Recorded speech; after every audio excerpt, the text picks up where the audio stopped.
Bienvenidos al aula virtual de Química del ingreso de la Facultad de Ciencias Médicas. En esta clase veremos la química del carbono, tema que pertenece a la última unidad, química orgánica. En este mapa de ruta podrás observar todos los contenidos que se abordan en esta unidad. En esta clase en particular veremos el carbono y su química. Engañosamente los compuestos químicos se han dividido en dos grandes grupos, compuestos orgánicos y compuestos inorgánicos. El nombre engañoso, orgánico, es una reliquia de los tiempos en los que los compuestos se dividían de esta manera, según su procedencia. Por ejemplo, los compuestos inorgánicos eran aquellos que procedían únicamente de los minerales y los orgánicos únicamente los que se obtenían de fuentes vegetales y animales, o sea, de materiales producidos por compuestos vivos.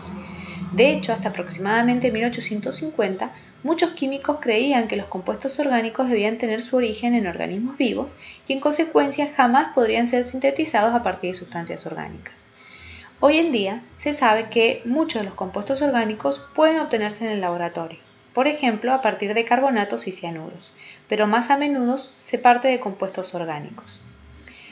Hay dos fuentes grandes para obtener sustancias orgánicas simples, el petróleo y el carbono. Estos compuestos orgánicos van a estar formando parte de nuestra alimentación, formando parte de los plásticos, de las pinturas, de los combustibles, de las telas y parte de los medicamentos.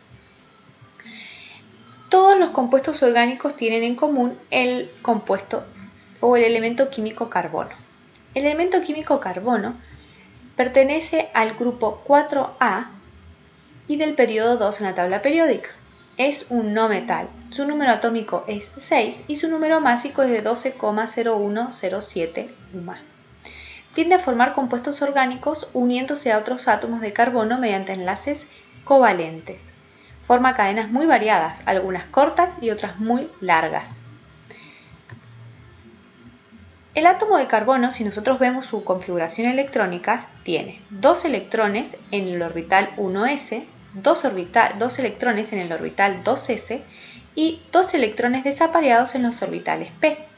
Según Pauling, la cantidad de enlaces que un átomo puede formar depende de la cantidad de electrones que se encuentran desapareados. En este caso, el átomo de carbono únicamente podría formar 2 enlaces. Para responder a esta pregunta o esta afirmación de Pauling en los compuestos orgánicos, formuló Pauling el concepto de hibridación, que dice que cuando dos compuestos químicos se unen o dos elementos químicos se unen para formar el compuesto determinado, los electrones se excitan y pueden saltar de un orbital de menor energía a un orbital de mayor energía inmediato, que es el caso de un electrón 2s a un electrón a un orbital p que estaba vacío. De esta manera tenemos 4 electrones desapareados y esto nos permite al átomo de carbono establecer 4 uniones químicas. Esto da lugar a la hibridación, por ejemplo, de los orbitales, cuando se hibrida un orbital s con los 3 orbitales p a la hibridación sp3. Esto le va a permitir al átomo de carbono, como dijimos, formar 4 enlaces químicos, por ejemplo, en el compuesto del metano. Si bien el carbono puede formular una hibridación sp3, también puede formar otro tipo de hibridaciones. Por ejemplo, cuando solamente interviene el orbital s y 2 orbitales p, dejando un orbital p puro. Es así que vamos a tener 2 electrones en el 1s, 2 electrones en el 2s y los 2 electrones desapareados en los orbitales p. Este electrón del 2s salta al orbital p, quedándome los 4 electrones disponibles. Pero la hibridación solamente sucede entre estos orbitales, lo que da lugar a una hibridación sp2. Y este electrón desapareado en un orbital 2p puro da lugar a la formación de enlaces dobles, como por ejemplo en los alquenos. Este es el orbital p puro que va a dar lugar a los dobles enlaces y estos son los orbitales híbridos sp2. También el átomo de carbono puede formar otra tercera hibridación, dejando 2 orbitales p puros. Esto se da lugar cuando la hibridación sucede entre un solo orbital p y el orbital s, dando lugar a la hibridación sp. Así vamos a tener dos orbitales p puros, libres, y esto va a permitir formar dos enlaces dobles en la molécula del carbono. Entonces vamos a tener los orbitales híbridos, orbitales sp, y estos dos electrones que se encuentran en los orbitales p puros van a poder establecer uniones dobles con otros orbitales p puros, dando así lugar a los dobles y triples enlaces.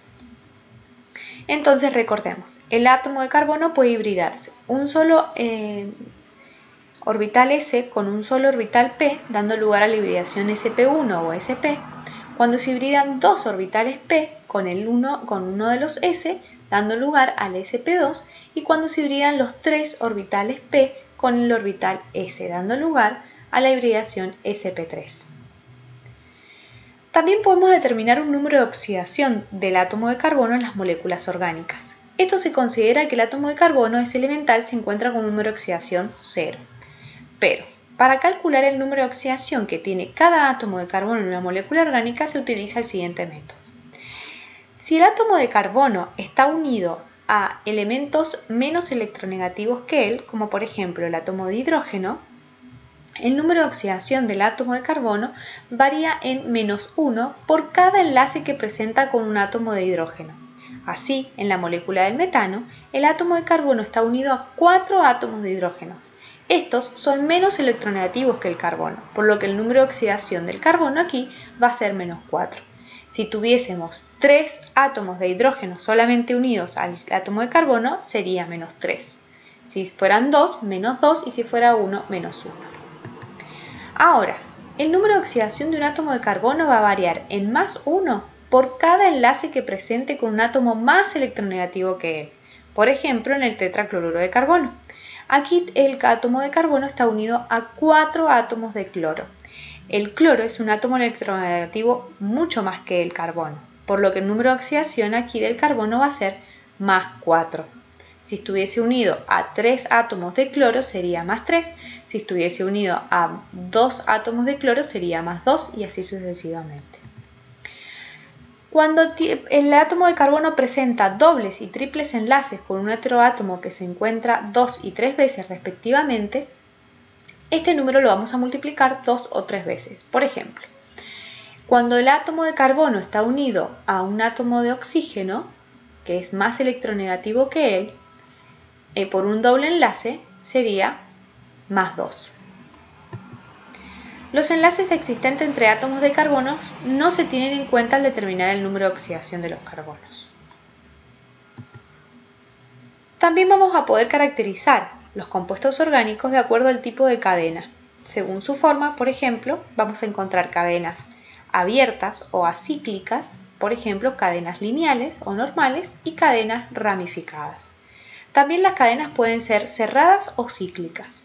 Por ejemplo, esta es una cadena lineal. Esta vendría siendo una cadena ramificada, cuando encontramos un átomo de carbono unido a varios átomos de carbono. Y esta vendría siendo una cadena cíclica o cerrada. También podemos encontrar o diferenciar el tipo de cadena de los compuestos orgánicos según el tipo de enlace que presentan.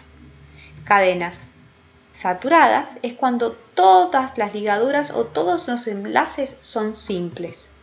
Y las cadenas insaturadas o no saturadas cuando se presenta uno o más enlaces dobles o triples.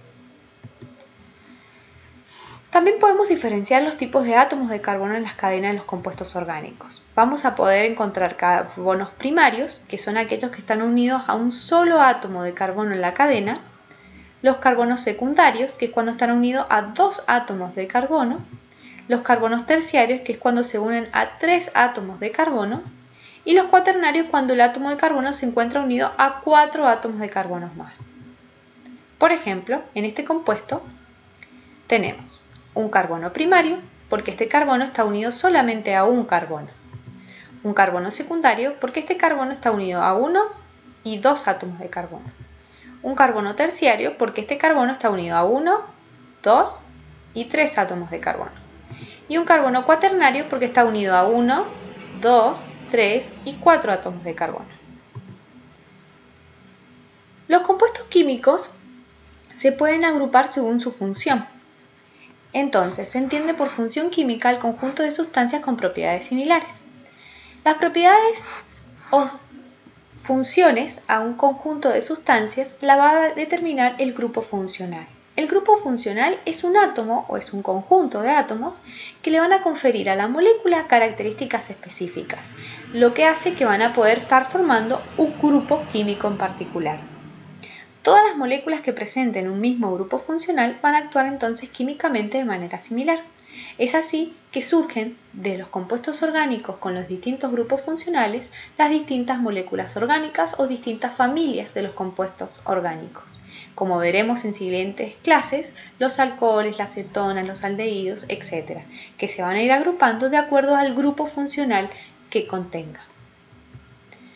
Espero que haya sido de ayuda. No te pierdas la continuación de esta clase.